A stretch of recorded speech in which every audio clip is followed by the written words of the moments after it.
नमस्कार, मार्केट पंचनामा में आप सभी का स्वागत है। मैं हूं सुमित और नई सीरीज का आगाज और हफ्ते का आखिरी कारोबारी सत्र आज के दिन फिर रिकॉर्ड स्तरों पर ले जाकर निफ्टी को बुलंद होता हुआ दिखाई पड़ा। शानदार तेजी, सेंसेक्स निफ्टी दोनों ही रिकॉर्ड स्तरों पर बंद हुए। मिड कैप में भी खरीदारी थी। पहली बार सेंसेक्स 56,000 के पार जाकर बंद होता हुआ दिखाई पड़ा। निफ्टी भी 16,700 के ऊपर आज पहली बार बंद होता हुआ दिखाई पड़ा। मेजरली सभी इंडिसेस के अंदर आज खरीदारी देखने को मिल रही थी। फार्मा तेज था। मिड कैप स्मॉल कैप के अंदर एक अच्छी खरीदारी का रुझान बनता हुआ दिखाई पड़ रहा था। मेटल, पावर, कुछ और ऐसे नाम थे जहां पर तेजी देखने को मिल रही थी। इंटेंसिटी अलग अलग सेक्टर्स में थोड़ी सी जरूर ऊपर नीचे थी, कहीं ज़्यादा कहीं कम, लेकिन फिर भी भारतीय बाजारों के लिए जो मूड माहौल था, जो तेज़ी थी, वो ज़रूर देखने को मिल रही थी। केमिकल स्पेस आज का स्टार परफॉर्मर था, जहां पर अलग अलग सब सेक्टर के अंदर खरीदारी का रुझान था। मिसाल के तौर पर लक्ष्मी ऑर्गेनिक्स अपर सर्किट लगता हुआ दिखाई पड़ा। मिसाल के तौर पर सुदर्शन केमिकल करीब 19% तक का मूव यहाँ पर भी आता हुआ दिखाई पड़ा। इसके अलावा बाकी भी जो केमिकल की छोटी मझौली कंपनियां थी, टेन वाला केमिकल जैसी कंपनीज, वहाँ पर भी खरीदारी। और एसआरएफ भी आज शुरुआती कारोबार में कमज़ोर, उसके बाद एक अच्छी तेज़ी वहाँ आई। लिकर के सिलेक्टिव स्टॉक्स जिसमें यूनाइटेड स्पिरिट्स लीड कर रहा था। इंश्योरेंस में एसबीआई लाइफ जैसी कंपनी जहाँ पर खरीदारी आज बनते हुए दिखाई पड़ी। मेटल में स्ट्रॉन्ग शॉर्ट कवरिंग थी, तो नाल्को हिंडाल्को दोनों ही तेज़ी में थे। वैसे भी एल्यूमिनियम अपने साल के ऊपरी स्तरों पर था, उसका भी एक इम्पैक्ट यहाँ पर आता हुआ दिखाई पड़ा।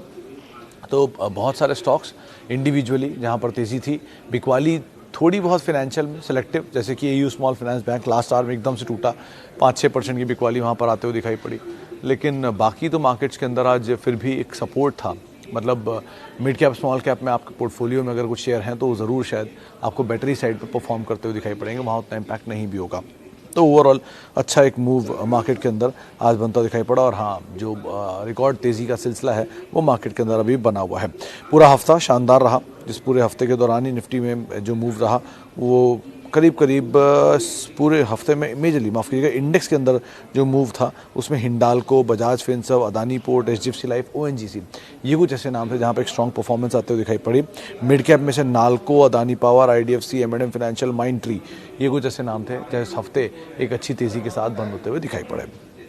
चलिए अब शुरुआत कर लेते हैं सवाल जवाब के सिलसिले की और बातचीत करते हैं अपने पहले सवाल के ऊपर। पहला सवाल लक्ष्मी ऑर्गेनिक पे ही दिख रहा है मुझे, नाम क्या है मैं नाम नहीं देख पा रहा हूँ, खैर। लेकिन जो सवाल है वो ये कि लक्ष्मी ऑर्गेनिक को मौजूदा स्तरों पर एंटर करना चाहिए कि नहीं। सर, लक्ष्मी ऑर्गेनिक कंपनी में बुराई नहीं है। मैं इसके नंबर्स, एनुअल रिपोर्ट आज ही पढ़ी है और आदर पिछले कुछ दिन पहले ही मैंने इसके बारे में काफ़ी कुछ पढ़ा था। जिन कारोबार के अंदर कंपनी काम कर रही है, जो नई कैपेसिटीज़ ऐड की हैं, उसके हिसाब से कंपनी बहुत अच्छी है, कोई दो राय नहीं इसमें सो फार। लेकिन भाव भागा हुआ है, बहुत नए हाइस पे खड़ा है। कल भी शायद, मतलब सोमवार को भी तेज़ी खुलेगा आज की 10% सर्किट के बाद। तो इस तरह की तेज़ी में तो ना घुसें इसमें, लेकिन हाँ, नीचे मिले तो आप ज़रूर एंटर करें, कोई दिक्कत नहीं है। या अगर आपको लगता है कि नहीं तेज़ी पकड़नी है मुझे, तो आप थोड़ा थोड़ा करके ऐड करते जाएं, वो ज़्यादा बेहतर है। इसे रखिए पोर्टफोलियो में, बढ़िया स्टॉक है। अच्छा, Biocon SIP till it cross 400, तरीका अच्छा है प्रीतम जी। बायोकॉन या सिंजिन, ये दो विकल्प आप देख सकते हैं दोनों में से, लेकिन तरीका बहुत बढ़िया आपका। ये एक लेवल तक आप SIP करते रहिए, उसके बाद आप SIP ना करके रुक जाइए, नए कोई शेयर को आइडेंटिफाई करिए जहाँ पे SIP कर सकते हैं। कंपनी अच्छी है दोनों, बायोकॉन भी और सिंजिन भी। सिंजिन की सब्सिडरी है, तो अगर वो परफॉर्म करेगी तो बायोकॉन भी करेगी ही। तो आपने सही चुनाव किया, आप ज़रूर जा सकते हैं इसके साथ। तत्व चिंतन IPO अलॉटमेंट है, क्या करना चाहिए? सुमित जी, वैसे तो ठीक है कंपनी, बस थोड़ा महंगा ज़रूर है। 1000 का शेयर 2000 पे लिस्ट होगा तो महंगा लगेगा ही आपको। तो बने रहिए सो फार तो।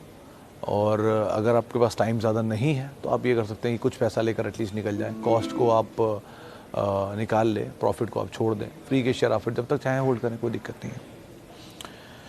अच्छा, आगे बढ़ते हैं और हिंडाल्को 100 शेयर 430 पर हर्षद साहब का सवाल है। हर्षद जी, ये हिंडाल्को पे आज सुबह हमारी बात हो रही थी हिमांशु से। उन्होंने इसमें वैसे तो बने रहने की राय दी, लेकिन आपका नज़रिया 1 साल का है, मेटल के अपर साइकिल पे आप उतरे हैं, तो ज़रा थोड़ा कंजर्वेटिव रखिएगा व्यू। कंपनी अच्छी है, नंबर लास्ट क्वार्टर के बहुत अच्छे थे और री-रेट भी हुआ था स्टॉक, तो थोड़ा आप समय देंगे, पैसा बन सकता है। लेकिन कैच यही है कि थोड़ा अपर एंड पे आप उतरे हैं, तो कंजर्वेटिवली ऑप्टिमिस्टिक व्यू आप मेंटेन करिएगा। अच्छा, प्रियांश साहू पूछ रहे हैं कि सर जी, न्यू इन्वेस्टमेंट के लिए वेट करूं या फार्मा में, या एंट्री करूं या करेक्शन का वेट करूं? साहू साहब, बहुत सीधी सी बात है, बहती नदी में ही तैरना पड़ेगा। अब नदी तो रुकेगी नहीं, या कभी ऊपर जाएगी, कभी नीचे आएगी, कभी तेज़ होगी, कभी स्लो होगी। तो आपको उतरना तो है ही। आप वेट करते करते कौन से लेवल पे एंटर करेंगे, क्योंकि नीचे का कोई लेवल नहीं होता। नीचे आएगा तो आप कहेंगे और नीचे, और नीचे आएगा कहेंगे और नीचे, फिर वहाँ से घूम जाएगा, फिर कहेंगे अरे मेरे से मिस हो गया। तो बेटर है SIP is the best way. अच्छी कंपनी ढूंढिए, चुनिए, SIP करिए। कल परसों में किसी ने एक सवाल पूछा था मर्क को लेकर कि मेरे पास शेयर है, मैं क्या करूँ, चल नहीं रहा है। आज चला, अच्छा डिविडेंड आया 110 रुपये का। तो बढ़िया कंपनी सही दाम पर बढ़िया मिल रही हैं, SIP करते रहिए, नीचे के दाम पे खरीदते रहिए। कुछ दिन पहले तक HDFC नहीं चल रहा था, HDFC बैंक आज चल पड़ा। HDFC लाइफ नहीं चल पड़ा था, चल पड़ा। यूनाइटेड स्पिरिट्स नहीं चल रहा था, चल पड़ा। HUL नहीं चल रहा था, नए हाई पर आ गया। TCS नहीं चल रहा था, चल पड़ा। तो सभी अच्छे शेयर कभी ना कभी घूमते हैं, वापस अपनी जगहों पर आ जाते हैं, या उससे बेटर होता है।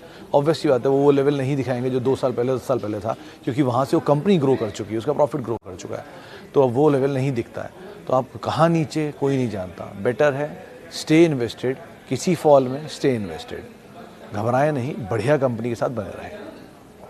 अच्छा जी, आगे बढ़ते हैं। चलिए, TCS next 1 year target. Javed साहब, गलत स्टॉक के लिए आप 1 साल का नज़रिया पूछ रहे हैं। ये स्टॉक 10 ईयर के लिए आप सोचिए तो ज़्यादा बेहतर रहेगा। मतलब 10 साल में TCS की लिस्टिंग को 17 साल हो गए हैं, ये 25 अगस्त को, और 17 साल में आप अंदाज़ा लगा लिया 885 रुपये का इशू प्राइस था। एडजस्टमेंट के बाद वो 150 रुपये बैठता है। वो 150 रुपये वाला TCS आज आपके सामने 3600 रुपये पे खड़ा है। मतलब अभी मैं कुछ आंकड़े देख रहा था, ट्वीट भी करूँगा कुछ देर बाद, जहाँ पे TCS ने मार्केट कैप के लिहाज से कितना बड़ा फेर बदल दिया है 2010 से लेकर अब तक। 11 साल में इनकी मार्केट कैप 14 गुना बढ़ चुकी है, 13 गुना बढ़ चुकी है, 10 गुना बढ़ चुकी है। इस तरह से सोचिए इसकी स्टोरी। इस तरह से मत सोचिए कि ये 3300 का 3600 हो जाए, 3600 का 4600 हो जाए। वो इसका जूस नहीं है। आप देश की सबसे बड़ी IT कंपनी या देश की दूसरी सबसे बड़ी कंपनी के बारे में बात कर रहे हैं, तो बिलियन क्लब में उसके जाने का वेट करिए, ट्रिलियन क्लब में जाने का वेट करिए। अच्छा जी, आगे बढ़ते हैं। ग्लेनमार्क फार्मा 50 शेयर 570 होल्ड करिए सर, कोई इशू नहीं है इसके अंदर। हर्षद साहब, ठीक कंपनी है, थोड़ा बहुत दिक्कत है इसके साथ रिसेंटली, लेकिन इतना कोई बड़ा प्रॉब्लम नहीं है, आप बने रहिए। अभिनव वैश्य साहब पूछ रहे हैं स्पाइस जेट और नज़ारा। स्पाइस जेट में सर वो जो कल खबर आई, इनके बोइंग वाले प्लेन्स दोबारा शुरू होंगे, वो इस कंपनी के लिए पॉजिटिव ट्रिगर है। वैसे भी बहुत टूट चुका है, अनलॉक फेज शुरू हो ही गया है, धीरे धीरे चीज़ें खुल रही हैं, तो ये कंपनी फ़ायदा करेगी। नज़ारा टेक के केस में एक कैच है कि इनकी एक ब्लॉक डील पेंडिंग है, वो कभी भी हो सकती है, और अगर वो ब्लॉक डील नीचे के भाव पे हो गई तो वो जो दाम होगा वो खरीदने वाला दाम होगा। तो उसको आप ध्यान में रखिएगा और अकॉर्डिंगली आप इसको रणनीति बनाइएगा। Should we buy high volume of ITC? अगर आप में पेशेंस है ठाकुर साहब, बड़ी क्वांटिटी बड़े समय तक वेट करने के लिए, तो आप खरीद सकते हैं, वरना मत खरीदिए, ज़्यादा बेहतर होगा। बड़ी क्वांटिटी को बड़े समय तक होल्ड करने में एक कैपिटल लगता है, जिसके ऊपर आप ब्याज देते हो, नहीं भी देते हो, अपना लाते हो, तो भी आप ये मान के चलते हो कि उसके ऊपर इतना ब्याज तो साल का आपको मिलेगा ही। वो अगर ITC से नहीं मिल रहा है तो दिक्कत है। इस तरह के स्टॉक या हाई डिविडेंड वाले स्टॉक को आप नीचे के भाव पे मिले वो लो, ज़्यादा बेहतर है। मिसाल के तौर पे कभी ओरेकल 1700-1800 मिल जाए तो आप ले लीजिए, VST 1700-1800 मिल जाए तो आप ले लीजिए। नेस्ले ऐसी कंपनी नीचे मिल जाएगी, नेस्ले को भाव के हिसाब से डिविडेंड इतना नहीं आता। नाल्को ऐसी कंपनी 30-40 में मिले तो बहुत बढ़िया भाव है। तो ऐसे करके आप उनकी यील्ड्स देख के इन्वेस्ट करिए। ITC की 5% की यील्ड है और स्लो मूविंग है क्योंकि इक्विटी बेस बड़ा है, तो इस लिहाज से बड़ा के शेयर पे अगर आप यहाँ डाल देंगे बड़ा पैसा भी, लेकिन आपको पेशेंस देना पड़ेगा, वो है तो बात अलग है। अच्छा जी, आगे बढ़ते हैं। और TVS मोटरेड CMP, गौरव जी, इसमें एक मतलब कॉन्ट्रा कॉल हो सकती है, क्योंकि जो एस्कॉर्ट्स में मूव आया है उसके बाद लग रहा है कि 2 व्हीलर भी सपोर्ट करेगा, क्योंकि अब अगर ट्रैक्टर की डिमांड रूरल से अच्छी आ रही है तो ऑब्वियसली बात है उसको नेक्स्ट फॉलो अप करते हुए 2 व्हीलर ही होंगे जिसकी डिमांड अच्छी होगी। तो हीरो, बजाज और TVS, ये 3 स्टॉक्स पे आप नज़र रखें, चल सकते हैं स्टॉक। वैसे भी ऑटो में बहुत बिटाई हो चुकी है, तो बहुत कुछ है नहीं खोने के लिए, ले सकते हैं। फ्यूचर रिटेल का फ्यूचर क्या होगा? कुमार साहब, बहुत कुछ एडजस्टमेंट्स बाकी हैं इसमें भी, रिलायंस के आने का, अमेजन की डील का, और बहुत सारी चीज़ें भी पेंडिंग है, तो अभी कुछ भी कहना मुश्किल है इसके बारे में। जब तक एक तरफा नहीं होगा किसी एक ग्रुप के पास, तब तक कुछ नहीं कह सकते। तो ज़रा वो हो जाने दीजिए, तब ज़्यादा बेहतर इस पर कॉल ली जा सकती है।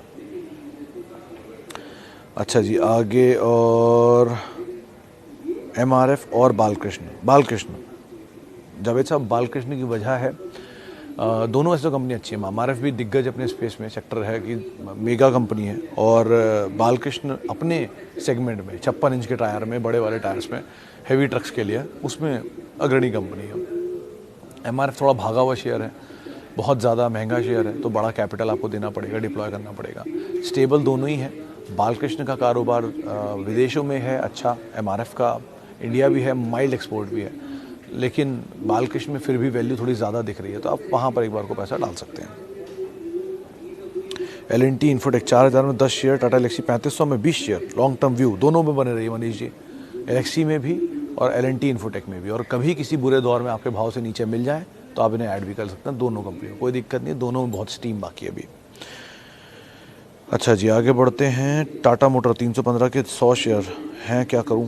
कल बात हो रही थी सर मेरी किसी जानकार से, शायद राजेश पालविया से बात हो रही थी, 286 287 के लेवल पे टाटा मोटर उस समय था, तो उनसे मेरी बात हुई थी, उन्होंने कहा था कि शायद 305 के ऊपर टाटा मोटर वापस जाता हुआ दिखाई पड़े, लेकिन 275 का एक स्टॉप लॉस भी उन्होंने सुझाया था अगर आपकी ट्रेडिंग पोजीशंस है तो ये दोनों लेवल को आप ध्यान रखिए और अपनी पोजीशन बने रहिए। भावेश्री मली साहब का सवाल है, TCS इन्फी L&T पे SIP स्ट्रेटजी बनाए। I have L&T Infotech and L&T tech. L&T tech और L&T इन्फोटेक आपके पास ऑलरेडी है, दोनों IT से हैं। इन्फी TCS भी IT से है, तो 4 IT कंपनियां तो आपने ऑलरेडी चुन ली। IT इसलिए मत चुनिए कि अभी चल रहा है, कुछ दिन बाद IT चलना बंद हो जाएगा, फिर आप परेशान होंगे मेरे शेयर नहीं चल रहे हैं, तो ऐसा मत करिए। कोर पोर्टफोलियो में सारा IT मत भर लीजिए। आप भरना चाहते हैं तो आपके पास HUL जैसी कंपनियां भी हैं, बैंक में HDFC बैंक जैसे, ICICI बैंक जैसे बैंक भी हैं, रिलायंस भी है, ये टायर स्पेस की कंपनियां बाकी हैं, लेदर में बाटा है, कोलगेट है, ऐसे ऐसे नाम हैं, अब एशियन पेंट्स है, पीडीलाइट है, इन सबको भी आप तलाशिए, इनके भाव स्क्रीन पे लगा के रखिए, कभी नीचे मिल जाए तो आप थोड़ा थोड़ा ऐड करते रहिए, ऐसे करके स्ट्रेटजी रखिए। और एक लेवल के बाद आपको जब लगे कि नहीं मेरे पास सब्सटेंशियल क्वांटिटी है तो दूसरी में चले जाइए। अच्छों में अच्छे शेयर ढूंढिए, अगर 10 अच्छी कंपनियां हैं तो उसमें क्रोनोलॉजिकली फिट कर लीजिए सबसे अच्छा कौन सा है, उनमें जाते जाइए सिंपली। और जहाँ कोई ऐसा तो है नहीं सारा बाजार में सारे शेयर एक साथ भाग रहे हैं, कुछ नीचे आते कुछ ऊपर आते, तो जो नीचे आ रहे हैं उनको पकड़िए, जो ऊपर जा रहे हैं उनको छोड़िए, ऐसे ही चलते रहिए। अच्छा, लिंडे इंडिया, चौधरी साहब का सवाल है। चौधरी साहब, लिंडे इंडिया वैसे बहुत भागा है, मतलब 45% शायद भागा है ये पिछले 15 तारीख से लेके अब तक। इतनी बड़ी तेज़ी के बाद ईज आउट तो होना बनता है। कंपनी अच्छी है, ऑब्वियसली BOC ग्रुप की कंपनी है, डीलिस्टिंग प्रोसेस में भी इसका नाम आ चुका है एक बारी, फ्लोट भी छोटा है और धंधा भी बहुत बढ़िया है। गैसेस, इंडस्ट्रियल गैसेस के अंदर ये कामकाज करती है, चाहे वो इंडस्ट्रियल हो, मेडिकल हो या हाइड्रोजन प्लांट सेटअप हो, तो कंपनी अच्छी है, लेकिन थोड़ा चला हुआ है, नीचे मिल जाए तो ज़्यादा बेहतर है आपके पास तो बने रहिए, कोई दिक्कत नहीं है। मंथ के लिए टारगेट पूजा जी मैं बता नहीं पाऊंगा, लुपिन हो या कोई भी शेयर हो उसके लिए माफ़ी चाहूँगा। सुबेक्स, राहुल जी ये बहुत अंडर परफॉर्मर रहा है हाल फिलहाल में, तो नंबर आए ख़राब, फिर टूटा, फिर नंबर ख़राब, फिर टूटा और बहुत बुरी तरह टूटा। 74 से टूटते टूटते शेयर 45 तक दिखा चुका है, वापस अभी स्टेबलाइज हो रहा है, एक झटका दे के ऊपर शायद निकल जाए। मतलब इसमें कुछ आमतौर पर जब भी मूवमेंट आता है, कोई खबर आती है उसके बाद एकदम से 5-6% स्विंग आता है, तो डिपेंड करता है अभी खरीदारी किस भाव पर है। तेज़ी मिलती है तो आप निकलें, नीचे मिलता है तो लें, ऐसे करके रणनीति बनाएं और पोजीशन में इसमें काम कर सकते हैं। कंपनी बुरी नहीं है लेकिन बहुत अच्छी भी नहीं है, तो मिड कैप स्मॉल कैप में अगर आपका है एपेटाइट तो आप इसमें कोई कॉल ले सकते हैं। अच्छा जी, Procter and Gamble health at CMP, हाँ भल्ला साहब कंपनी बढ़िया है। CMP पे कोई भी शेयर आप इसलिए मत लीजिए कि उस दिन चला है, कोई भी कंपनी, मतलब आप लक्ष्मी ऑर्गेनिक पिछले 20 दिन से शायद मैं इसी प्लेटफॉर्म पे बार बार बोल रहा हूँ, ले लीजिए, अच्छी कंपनी ले लीजिए। GSL हिसार बोल रहा हूँ, ले लीजिए। टाटा कॉम बोलता आ रहा हूँ, JK सीमेंट बोलता आ रहा हूँ, प्रॉक्टर एंड गैम्बल कई बार बोल चुका हूँ, तो ये सब नाम अच्छे हैं, लेकिन आज के दिन जब इनमें चाल आई है तब मत लीजिए। चाल नहीं आएगी, कोई ना कोई दिन तो नीचे भी आएंगे, हर शेयर हमेशा ऊपर नहीं जाता, कभी नीचे भी आता है, तो जिस दिन वो नीचे आए वो उसका दिन है लेने का, और नीचे और अच्छा दिन है, और नीचे और अच्छा दिन है। अच्छी कंपनी सस्ते दाम पे मिले इससे अच्छा क्या होगा, तो आप वो तलाशी दिन आज मत लीजिए। एटलीस्ट आज तो भागा हुआ है, नंबर आए हैं, डिविडेंड की स्टोरी है, थोड़े दिन में नीचे मिलेगा तब ले लीजिएगा। अच्छा जी, अपोलो टायर पे हम नहीं, ये कौन सा है, बजाज फिनसर्व 6500 के भाव पे 5 शेयर। बने रहिए मनीष जी, कोई दिक्कत नहीं है, मतलब आपके पास सारे शेयर मुझे ठीक लग रहे हैं, बने रहना ज़्यादा बेहतर रहेगा। BHEL में नारायण जी का सवाल भी है और प्रोसेन जी का सवाल भी है, क्या किया जाए sir? BHEL one of the biggest wealth destroyer count हुआ है पिछले 10-12 साल में, मैं जो भी देख रहा था नंबर्स के हिसाब से। बेटर यही है कि फ़िलहाल तो आप बने रहिए, कि बहुत कुछ खो चुका है इसमें, तेज़ी मिलती है, रीज़नेबल प्रॉफिट आए, आप निकल जाएं, वो ज़्यादा बेहतर है। लेकिन लॉन्ग टर्म स्टोरी के हिसाब से मत पड़े रहिएगा कि इसमें कुछ बहुत बड़ा मूव आएगा।